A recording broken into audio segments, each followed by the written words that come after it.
ଆପଣଙ୍କର ପରିଚୟ? ଆମ ପରିଚୟ, ମୋ ନାମ ତ୍ରିନାଥ ରୋହିତ, ଗ୍ରାମ ଅମେଡ଼ା, ଜିଲ୍ଲା ଗଜପତି, ଆଉ ପଞ୍ଚାୟତ ମଧ୍ୟ ଅମେଡ଼ା।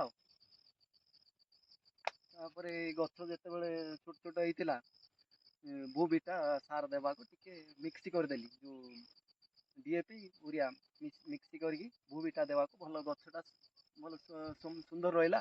ସୁନ୍ଦର ରହିଲା ପରେ ସ୍ପ୍ରେ କଲି PGCR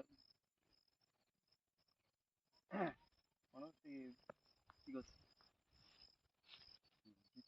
ହଁ PGPR ଦେଇଦେଲି। ସେ ସାର ଦେବାକୁ ଟିକେ ଭଲ ଅଛି ଆଉ।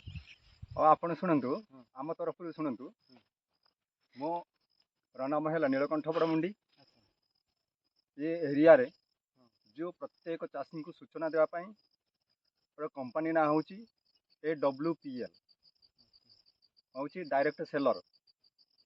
ପ୍ରତ୍ୟେକ ଚାଷୀଙ୍କ ସନ୍ନିକଟରେ ପହଞ୍ଚି ସେଇମାନଙ୍କ ଚାଷ କେମିତି ପରିବର୍ତ୍ତନ କରିବା, ସେଇଥି ନିମନ୍ତେ ଯେଉଁ ଏରିଆବାସୀ ଆଉ ଅଞ୍ଚଳବାସୀ ଯେ 1% ରୁ 3% କେମିତି ଆଦାୟ କରିବେ ଏବଂ ସେମାନେ ରୋଜଗାର କରି ତାଙ୍କର ପରିବାରକୁ ପରିବର୍ତ୍ତନ କରିବେ ଏବଂ ଆଗକୁ କେମିତି ବଢ଼ିବେ। ଏ ଦେଖନ୍ତୁ, ଏଇ ଗଛ ଯେଉଁ ବୁବିଟା ତା ସହିତ PGPR ସ୍ପ୍ରେ କରିବା ଦ୍ୱାରା ଯେଉଁ ମୋଟା ଗଛ ହେଇଛି, ପତ୍ର ଯେଉଁ ବଡ଼ ଆସିଲା ଏବଂ ତା ଗଛ ବି ସୁନ୍ଦର ଭାବରେ ଏବଂ କଳା ମଚମଚ ଦେଖାଯାଉଛି, ତା ସବୁଜ ବର୍ଣ୍ଣ ହେଇଛି। ଯଦି ସବୁ ଯେତେ ଯେଉଁ ମାନେ ଚାଷୀ ଚାଷ କରିଛନ୍ତି, ସେଇ ଚାଷୀ ଏହି ପ୍ରକାର ଯଦି ଚାଷ କରିବେ, ଯେଉଁ କମ୍ପାନୀର ଯେଉଁ ବୁବିଟା PGPR ବ୍ୟବହାର କରିବେ, ତାହେଲେ ଅଧିକରୁ ଅଧିକ ସେମାନେ ଅମଳ କରି ପରିବର୍ତ୍ତନ ହେଇପାରିବେ। ହଁ, ଏଥର ମୁଁ ସେଇଟା ପକେଇବି, ଆଉ ସେଇଟା ହେଲେ ଭଲ ରହିବ। ଏ PGPR ଆଉ ବୁବିଟା, ଏଇ ସାର ଦୁଇଟା ମିକ୍ସ କରିଦେଲେ ବଢ଼ିଆ ହେଉଛି।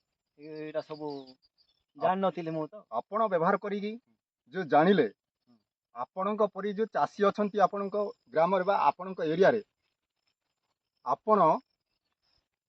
ଆପଣଙ୍କ ପରି ଚାଷୀ ଯେଉଁ ଅଛନ୍ତି ସେଇମାନଙ୍କୁ ଏ ସୂଚନା ଦିଅନ୍ତୁ। ହଁ, ଏଇଟା ଭଲ ଜିନିଷ। ଆଗାମୀ ଦିନରେ ଆମେ ଯେମିତି ଅଧିକରୁ ଅଧିକ ଅମଳ କରିବା, ଏ WPL କମ୍ପାନୀ ତରଫରୁ ଯେଉଁ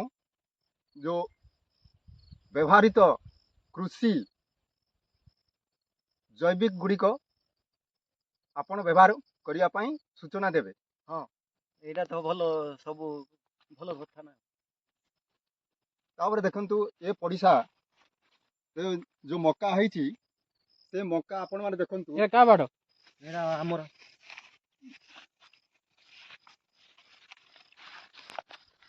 ଯେଉଁ ଚାଷୀ ଯେଉଁ ଚାଷ କରି ସୁନ୍ଦର ଭାବରେ ସେ ଦେଖାଉଥିଲେ, ତାର ଯେଉଁ ସାମ୍ନାରେ ଥିବା ଯେଉଁ ଜମିରେ ସେ ବି ଚାଷ କରିଛନ୍ତି ସେଇ ପ୍ରକାର, କିନ୍ତୁ ଏଇ ଜମିରେ ଯେଉଁ ବୁବିଟା PGPR ଦେଇନାହାନ୍ତି, ଯାହାରି ଫଳରେ ଏଇ ଗଛ ସ୍ଥିତି ସୁନ୍ଦର ନାହିଁ ଏବଂ ଲାଭବାନ ହେବାର ଆମ୍ଭମାନଙ୍କର ମନରେ ସେ ପ୍ରକାର ଯାଉନି। ତେଣୁ ଆମ୍ଭେ ଭାବୁଛୁ ଏ ଯେଉଁ PGPR ପରବର୍ତ୍ତୀ ସମୟରେ PGPR ଆଉ ଇକୁ ୟୁରିଆଲି ଦେଲେ ଆଠୁ ସୁନ୍ଦର ଭାବରେ ବଢ଼ିବ। ଯେଉଁ ଚାରିପତ୍ର ହେଇଛି, ନିଶ୍ଚୟ ଆପଣ ଏଇଟା ବ୍ୟବହାର କରନ୍ତୁ। ବ୍ୟବହାର କଲେ ଆଉ ପୁଣି ସୁନ୍ଦର ଭାବରେ ଗଛ ବଢ଼ିବ। ବଢ଼ିଲା ପରେ ସେ ବଡ଼ ବଡ଼